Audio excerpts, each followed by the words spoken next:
নমস্কার বন্ধুরা, তোমাদের আজকে যে কেসটা উঠেছিল সেটার নেক্সট ডেট কবে দিয়েছে সেটা আমরা একটুখানি দেখব। ঠিক আছে, আর কোনো অর্ডার লিস্ট বেরিয়েছে নাকি সেটাও দেখব। যদি না বেরোয় আমি রাতে অবশ্যই তোমাদেরকে অর্ডার লিস্ট আমি টেলিগ্রামে হোক যেখানে হোক তোমাদের জানিয়ে দেবো। ঠিক আছে, তো একটুখানি দেখে নাও। আমিনা খাতুন আদার্স 5 নম্বরেও আছে, 6 নম্বরেও আছে। তো আমিনা খাতুন দেখে নাও। আমিনা খাতুনের কেসটা 30 এখানে 31শে মার্চ দিয়েছে। ঠিক আছে, গ্রুপ 4 মানে 6 নম্বর কোর্টে তোমাদের উঠবে। অনারেবল জাস্টিস প্রসেনজিৎ বিশ্বাস কেসটা দেখবে তোমাদের, যেটা দেখছিল। তো 31শে মার্চ নেক্সট ডেট দিয়েছে। ঠিক আছে, এবার এই মুহূর্তে আমার একটাই কথা আছে, যেটা কিন্তু রেজাল্ট বা কোনো কিছু ইস্যু যদি দিত, তো আজকে কেসটা সবাই শুনেছো, রেজাল্টের বিষয় নিয়ে তো হবে না। কেন হবে না সেটা বলছি, ভোটের আগে সম্ভব না, দেবেও না।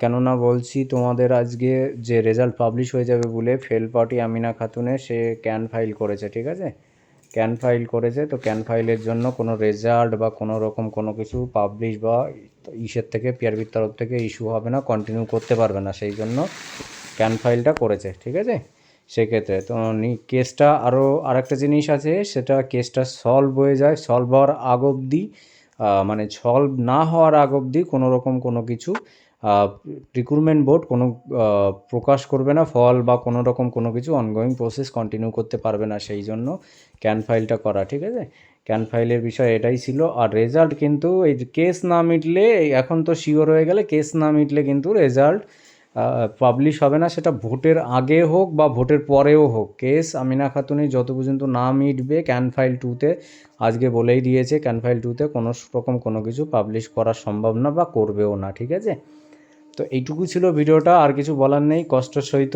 ভাই পরিষ্কার কথা, স্বাভাবিক খারাপ লাগবে। তোমরা কাজ করতে পারো, তোমরা যেহেতু তোমরাও একটা ক্যান ফাইল করার চেষ্টা করতে পারো, লিস্টটা উঠিয়ে সরকারের পক্ষ থেকে তোমরা ক্যান ফাইল করে লিস্টটা তাড়াতাড়ি সলভ হওয়ার জন্য এই ক্যান ফাইলটা তোমরা করতে পারো। এর থেকে আর বেশি কিছু তোমাদের আইডিয়া দিতে পারবো না, কিন্তু তোমরা ঘরে বসে খালি হু হু হা হি এইসবই করে যাবে, এটাই বাস্তব কথা, আর কিছু বলবো না।